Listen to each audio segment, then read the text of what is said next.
नमस्कार, बहुत स्वागत आप सभी का। जी मध्य प्रदेश छत्तीसगढ़ देख रहे हैं आप और आपके साथ मैं हूं कीर्ति दीक्षित। ये कैसा अत्याचार, ये सवाल है उन दलितों के जिन्हें आज भी समाज में निशाना बनाया जा रहा है। अंबेडकर जयंती के अवसर पर रैली निकालने पर पीटा जा रहा है। मामूली विवाद को लेकर गोलीबारी की जा रही है। क्या उनकी जान की कोई कीमत नहीं है? आखिर समाजों के बीच लड़ाई क्यों? क्या इसके लिए पुलिस भी जिम्मेदार है? ये सवाल इसीलिए क्योंकि ऐसी घटनाओं के बाद सियासत भी जोरदार होती है। विपक्ष सरकार पर सवाल उठाता है और सरकार कार्रवाई की बात कहती है। कुल मिलाकर ये एक बड़ा मुद्दा है जिस पर समाज को ध्यान देने और बदलाव लाने की जरूरत है।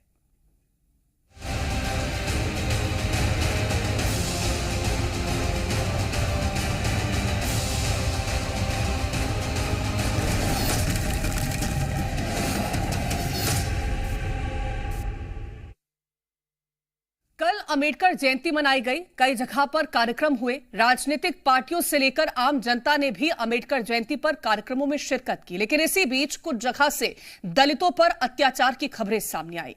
कहीं गोलीबारी हुई तो कहीं दलितों से मारपीट, जिसके बाद से सवाल उठने लगे कि आखिर यह अत्याचार क्यों।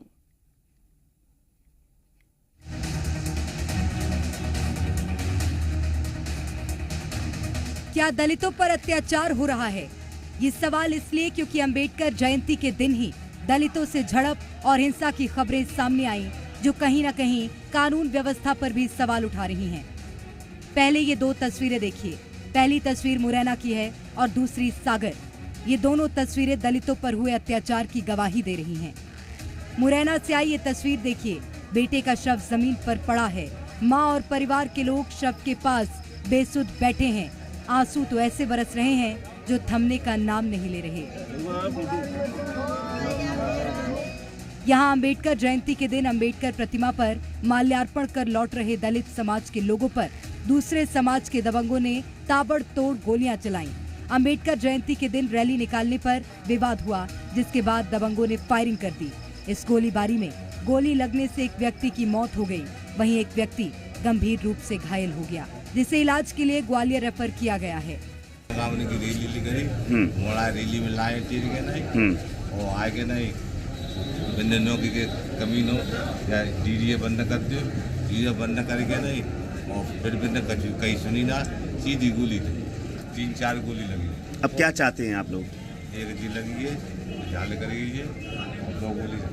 हमारी मांग जी है उनके मकान टूटना चाहिए और भाई मोड़ा नौकरी मिलना चाहिए और बंदूक के लाइसेंस बनना चाहिए। गुस्साए परिजनों और समाज के लोगों ने जमकर हंगामा किया और कार्रवाई की मांग को लेकर विरोध जताया। काफी देर तक ये गहमा गहमी चली, जिसके बाद पुलिस की समझाइश पर शव को पोस्टमार्टम के लिए लाया गया। दलित समाज की मांग है कि दबंगों के खिलाफ बुलडोजर कार्रवाई हो और मृतक के परिजनों को आर्थिक सहायता दी जाए। मुरैना जिले के सिविलाइन थाना इलाके के हिमोना खुर्द गाँव में अंबेडकर जयंती पर जब चल समारोह निकाला जा रहा था, उसी दौरान बदमाश चल समारोह में डीजे बजाने को लेकर विरोध प्रदर्शन करते हैं। विरोध के बाद में जब वह माल्यार्पण कर वापस आते हैं, उसी दौरान बदमाश एकजुट होकर ताबड़तोड़ गोलियां चलाते हैं। गोलियां वहां एक युवक की लगती है जिसकी मौके पर ही मौत हो जाती है। दूसरा रानू जो गंभीर रूप से घायल होता है, जिसे ग्वालियर रेफर किया जाता है। गुस्साए परिजनों ने रात को जाम लगाया, फिर उसे सुबह पीएम हाउस पहुंचते हैं और वहां जाकर उनकी मांग थी कि जो बदमाश हैं उनके लाइसेंस से वो निरस्त किए जाए और जो मृतक है उसके परिवारीजनों को सुरक्षार्थ लाइसेंस दिए जाए, साथ ही उनको एक नौकरी दी जाए। मामले में पुलिस ने कार्रवाई करते हुए 10 नामजद आरोपियों के खिलाफ एफआईआर दर्ज की है। साथ ही 3 आरोपियों को गिरफ्तार भी किया है। दो पक्ष जो थे गुर्जर और जाटव समुदाय, उनके बीच विवाद हुआ। उसमें जो गुर्जर समुदाय है उनके द्वारा गोलीबारी की गई, जिसमें एक जाटव व्यक्ति की घटनास्थल पर ही मृत्यु हो गई और दूसरा व्यक्ति जो है वो घायल है, उसको ग्वालियर रेफर कर दिया गया है और पुलिस ने प्रकरण पंजीबद्ध कर लिया गया है। कुल 10 आरोपी हैं, जिसमें से 3 आरोपियों को पुलिस ने अभी राउंड अप कर दिया।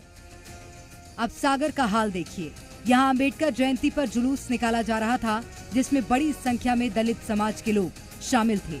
इसी बीच इलाके के कुछ लोगों ने बवाल करना शुरू कर दिया। इसी दौरान 4 दबंगों ने दलित वर्ग के 2 युवकों के साथ जमकर मारपीट की। वहीं इस मामले में पुलिस ने पीड़ित युवकों की रिपोर्ट पर 4 लोगों के खिलाफ आपराधिक मामला दर्ज किया है। हालांकि चारों आरोपी फरार हैं, जिनकी तलाश की जा रही है। अंबेडकर जयंती का जुलूस ग्राम सानोदा में निकाला जा रहा था। उसी जुलूस के दौरान फरियादी भरत अहिरवार और गजेंद्र अहिरवार के संग आरोपी उदय संजू राजा आज़ाद ठाकुर निवासी सानोदा द्वारा मारपीट और जुर्माना जब्ती की गई और गंदी गालियाँ दी गई, जिस पर की धारा SC/ST एक्ट एवं BNS की धाराओं के तहत प्रकरण पंजीबद्ध कर विवेचना में लिया गया है।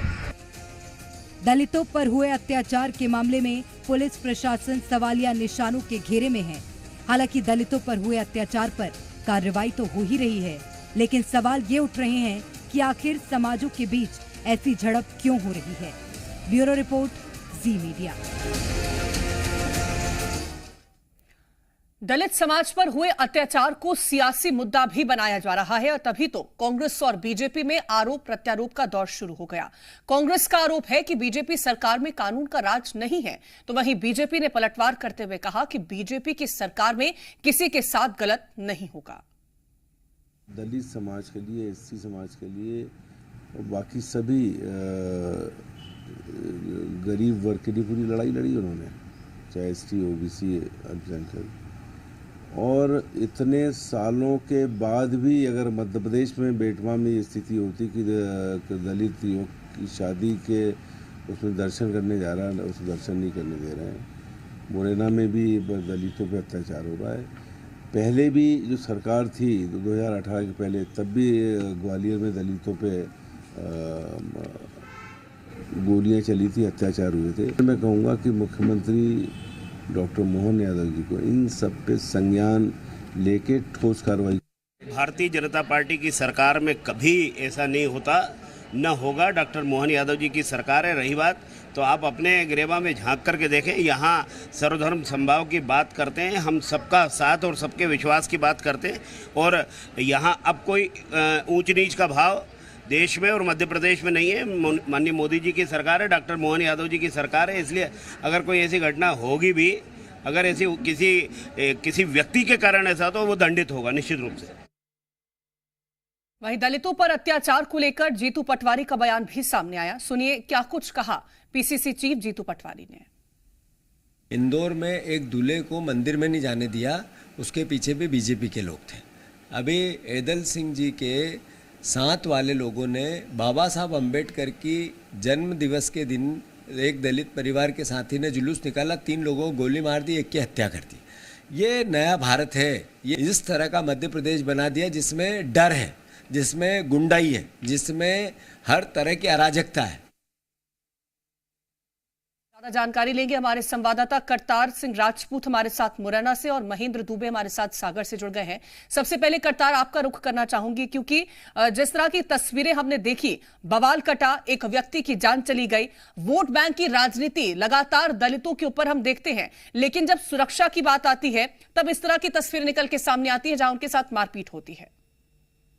देखिए, निश्चित तौर पर जिस तरीके से मुरैना के सिविल लाइन इलाके के हिंगोना खुर्द गांव का मामला है, जहां पर एक व्यक्ति को सिर्फ इसलिए गोली मार दी क्योंकि वो बाबा साहब अम्बेडकर की जो रैली निकल रही थी, जो चल समारोह निकल रहा था, उसमें डीजे बजा रहा था। सामने वाले पक्ष ने डीजे बजाने का विरोध किया। इस बात को लेकर दोनों में झगड़ा होता है। बाद में फिर वो अम्बेडकर की प्रतिमा पर माल्यार्पण करके वापस आते हैं। इसी बीच जो बदमाश दबंग होती है वो प्लानिंग कर लेती है और बंदूकों से लैस होकर ताबड़तोड़ गोलियां चलाती हैं। गोलियां वहां एक युवक की लगती है, उसी घटनास्थल पर ही मौत हो जाती है। एक और दूसरा साथी था, उसके भी गोली लगती है, जिसको इलाज के लिए ग्वालियर रेफर किया जाता है, जहां वो जिंदगी मौत से अभी भी लड़ रहा है। इस पूरे मामले को लेकर रात भर आंदोलनों की स्थितियां बनी रही, दिन भर लॉ एंड ऑर्डर की स्थिति रही। पुलिस और प्रशासन समझाने की कोशिश करता रहा। बाद में फिर बात बनी, आपसी सामंजस्य की बात बनी, लेकिन जिस पूरे मामले कहीं ना कहीं राजनीति भी सामने आई, राजनीतिक अखाड़ा भी ये पूरा जो हत्या थी वो बनी। तमाम जो विरोधी पार्टियों के लोग थे या अन्य पार्टियों के लोग थे, उन्होंने मोर्चा खोला। बीजेपी अपनी बात कह रही थी, कांग्रेस अपनी बात कह रही थी और बसपा अपनी बात कह रही थी। तो ऐसी जो घटनाक्रम हुआ उसमें राजनीति भी सामने आ जाती है। कहीं ना कहीं राजनेता अपनी रोटी सेकते हुए भी दिखाई देते हैं। हालांकि हत्या हुई है, बड़ा मामला है, बड़ी बात है। जिस तरीके से हत्या की गई, सरेआम गोली मारकर हत्या कर देना, आज के 21वीं सदी हो, आज भी जातिवाद और देश इस तरह की बातें आती हैं, तो कहीं ना कहीं ये गलत है। और इन सबको लेकर जिस तरीके से इस अंचल में पहले से ही ऐसी रूढ़वादी परंपरा रही है कि जो दलित लोग होते हैं उनको कहीं ना कहीं परेशान किया जाता है, उनको प्रताड़ित किया जाता है। ऐसा ही ये जो मामला सामने आया, इसमें यही घटनाक्रम सामने आया कि एक दलित परिवार जो कि बाबा साहब अम्बेडकर की प्रतिमा को लेकर माल्यार्पण करने गया और लौट के आकर उसको मौत के घाट उतार दिया जाता है। पूरे मामले में पुलिस ने दिन भर जिस तरीके से समझाइश की। उसके बाद में आज देर दोपहर के बाद में फिर डेड बॉडी को ले जाया गया और उसका अंतिम संस्कार किया गया। तमाम जो मांगे थी वो मांगे मानी गई। राजनेताओं के जिस तरीके से वहां बयान आ रहे थे, वो तमाम तरह की बातें रख रहे थे कि इनको ये इस तरीके से इनको ये सुविधाएं दी जाए, लाइसेंस दिए जाए, नौकरी दी जाए। तमाम बातों पर दिन भर रस्साकसी चली, फिर देर शाम अभी जो अंतिम संस्कार है वो किया गया। जी बिल्कुल, तो अंतिम संस्कार कर दिया गया है। मैं लौटूंगी आपके पास। सागर से महेंद्र दुबे हमारे साथ हैं। महेंद्र, क्योंकि अंबेडकर जयंती मनाई जा रही थी और इस बीच दलित समाज के लोगों के साथ गुंडाई की जाती है, मारपीट की जाती है, इस पूरे मामले को लेकर के अभी तक क्या कार्रवाई हुई है? देखिए, अपने आप में ये चिंता में डालने वाला विषय है, क्योंकि बुंदेलखंड इलाका जो है वो दशकों से सामंतवाद का प्रकोप झेलता रहा है और यहाँ पर सामंतवाद के कई उदाहरण देखने को मिले हैं। दलितों के हालात जो हैं वो आज के यहाँ ऐसे नहीं है, बल्कि दशकों से, चाहे सरकार सूबे में किसी की भी रही हो, लेकिन दलितों की स्थिति जो है वो लगातार इसी तरह की रही है। जब उन्हें घोड़ी पर नहीं बैठने दिया गया, बारात नहीं निकालने दी गई। इसके आप जब 14 अप्रैल खासतौर पर बाबा साहब भीमराव अंबेडकर का जन्मदिन, और इस दिन तमाम जगहों पर, बुंदेलखंड के तमाम इलाकों में, अलग अलग जिलों में सरकार ने मंत्रियों को ये कमान सौंपी थी कि वो अलग अलग जिलों में जाकर अंबेडकर जयंती के कार्यक्रमों में शामिल होंगे और समता समानता की बात पूरे सूबे में की जा रही थी। लेकिन इसी बीच सानोधा में अचानक जुलूस निकलते वक्त कुछ दबंगों को बाबा साहब अंबेडकर का जुलूस जो है वो रास नहीं आया और जिनसे खुन्नस उनकी पुरानी थी, उन 2 युवकों को उन्होंने टारगेट किया और 4 लोगों ने ताबड़तोड़ मारपीट की, जिसके बाद गंभीर रूप से जो घायल हैं दोनों युवक, उन्हें अस्पताल ले जाया गया। इसके अलावा जब पुलिस थाने में पहुंचे तो पुलिस ने रिपोर्ट दर्ज की। हालांकि चारों के चारों जो आरोपी हैं वो फिलहाल फरार है। इस पूरे घटनाक्रम को लेकर इलाके में सियासत भी तेज हो गई है। जो दलित संगठन के लोग हैं वो लगातार मांग कर रहे हैं कि इन सामंतवादी लोगों को या गांव के दबंगों को गिरफ्तार किया जाए और गिरफ्तार करने की कोशिश में पुलिस लगी हुई है। लेकिन ये सारे हालात जो है कीर्ति, वो चिंता में डालते हैं, क्योंकि ये आधुनिक भारत है, नया भारत है, बाबा साहब अंबेडकर का भारत है। और यदि उनके अनुयायियों के साथ इस तरह की हरकतें होंगी, इस तरह की ज्यादती होगी, तो निश्चित तौर पर ये चिंता का विषय है कीर्ति। बिल्कुल चिंता का विषय है। और करतार, अगर संविधान निर्माता बाबा साहेब अंबेडकर की जयंती का दिन हो और संविधान ये कहता है कि सबको समान अधिकार है समाज में रहने का, अपनी बात को आगे रखने का, उसी दिन इस तरह की हिंसा होती है, इसी तरह से मारपीट होती है, एक व्यक्ति को मौत के घाट उतार दिया जाता है, क्या वाकई में लगता है कि आजादी के 75 साल बाद भी समानता का अधिकार लोगों को मिला है? बिल्कुल कीर्ति, आपने बिल्कुल सही प्रश्न किया। बाबा साहब भीमराव अम्बेडकर द्वारा जिस तरीके से संविधान लिखा गया, संविधान में समानता का अधिकार दिया गया, और आज भी आजादी के इतने वर्षों बाद, 75 वर्षों बाद भी ऐसी स्थितियां देखने को मिले, चिंताजनक जरूर है। क्योंकि ये चिंता बढ़ा देती है कि आज समाज किस ओर जा रहा है, किस ओर उसको आज भी रूढ़वादी जातिवादी के बंधन में बंधा हुआ है, और कहीं भी जो दलित या निचले तबके का लोग है उसको इंसान ही नहीं समझा जाता। किस तरीके से उसमें गोलियां दागी जाती है, मौत के घाट उतारा जाता है। इस पूरे मामले में जिस तरीके से सियासत गरमाई, तमाम आरोप प्रत्यारोपों का दौर चला, कहीं ना कहीं इन सबको लेकर लोगों को चिंता करनी होगी। आखिरकार ये आज जो आधुनिक भारत है उसमें इस टाइप की जो समानता का अधिकार जिस तरीके से बाबा साहब ने उस समय दिया, वो आज भी है, और निश्चित तौर पर लोगों को अपनी बात रखने का, अपना जो कार्यक्रम है उसको करने का अधिकार होना चाहिए। यहाँ जिस तरीके से घटना घटी, उस घटना को लेकर प्रशासनिक और पुलिस को भी चैलेंज मिला। कहीं ना कहीं पुलिस का फेल्योर भी इसमें लोग बता रहे थे कि पुलिस कहीं ना कहीं कमजोरी है, कमी है, जिसके चलते ऐसी घटनाओं को अंजाम दिया।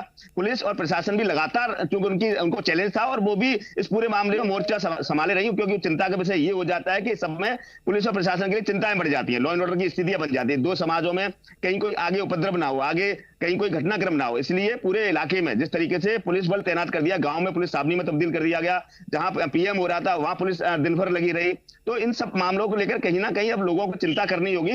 सियासी जो लोग हैं उनको भी इस सब चीजों के लिए चिंता करनी होगी। अब जातिगत आधार पर वोट बैंक की राजनीति करना छोड़ना होगा, और कहीं ना कहीं समानता का अधिकार जिस तरीके से है, समान तरीके से लोगों को, जो राजनेता हैं उनको लोगों के साथ व्यवहार करना होगा। ऐसा नहीं होगा कि आप वोट लेने जाते हैं तो जातिगत आधार पर आप लोगों के से बात करते हैं, उनको तमाम प्रलोभन देते हैं और तमाम तरह की बातें करते हैं, लेकिन जैसे ही चुनाव हो जाता है उसके बाद में फिर वही असमानता की स्थितियां आ जाती हैं और लोग अन्याय अत्याचार पर उतर आते हैं। और जो दलित या निचले तबके के लोग होते हैं उनके साथ जिस तरीके से अन्याय और अत्याचार किया गया, इसको लेकर कहीं ना कहीं अब लोग इस बात को लेकर जरूर चिंता कर रहे हैं कि ऐसा अब नहीं होना चाहिए। इन सबको लेकर बिल्कुल, लेकिन उस तरह से अधिकारों की जब बात आती है तो समानता उसमें दिखाई नहीं देती है। मैं लौटूंगी आपके पास महेंद्र, क्योंकि बीते दिनों हमने देखा पंडित धीरेन्द्र कृष्ण शास्त्री की तरफ से यात्रा निकाली गई थी जिसमें यह कहा गया कि अब हमें जाति के भेदभाव से ऊपर उठने की जरूरत है। उस यात्रा के बाद भी बदलाव तो कुछ हुआ नहीं, समाज में उसी तरह से भेदभाव चल रहा है। इति देखिए, निश्चित तौर पर जिस तरह से पंडित धीरेन्द्र कृष्ण शास्त्री ने यात्रा निकाली और भेदभाव मिटाने का नारा दिया, उस नारे को लेकर लगातार लोगों ने माना। खासतौर पर इसी बुंदेलखंड अंचल में धीरेन्द्र कृष्ण शास्त्री की जो यात्रा थी वो निकली थी, ओरछा तक वो पहुंचे थे और नारा दिया था। इसके बाद पूरे देश में इस बात को लेकर चहलकदमी हुई, लोगों ने बातचीत की कि अब जात पात का भेद जो है वो मिटा देना चाहिए। लेकिन उसी यात्रा के कुछ ही दिन बाद हम सागर की बात करें, दमोह की बात करें, चाहे छतरपुर की बात करें, तो लगातार दलितों पर अत्याचार के कई मामले सामने आए। खासतौर पर गंभीर बात यह है कि जिन बाबा साहब भीमराव अंबेडकर को लेकर हम बात करते हैं या उनके संविधान की बात करते हैं, उनकी मूर्तियों को लगातार इस इलाके में नुकसान पहुंचाया गया। खासतौर पर दमोह जिले की बात करें तो वहां पर भी उनकी प्रतिमाओं को क्षतिग्रस्त किया गया। तो कुल मिलाकर जिस तरह की सियासत धीरेन्द्र कृष्ण शास्त्री के यात्रा के बाद हुई थी और ये उम्मीद जताई जा रही थी कि अब केवल सनातन के नाम पर लोग चलेंगे, जात पात का भेदभाव जो है वो मिटाएंगे, लेकिन उस यात्रा के बाद जो तस्वीरें निकलकर सामने आ रही है, बिल्कुल भी नहीं बदली। उसके बाद भी बहुत शुक्रिया आप दोनों का तमाम जानकारी पहुंचाने के लिए।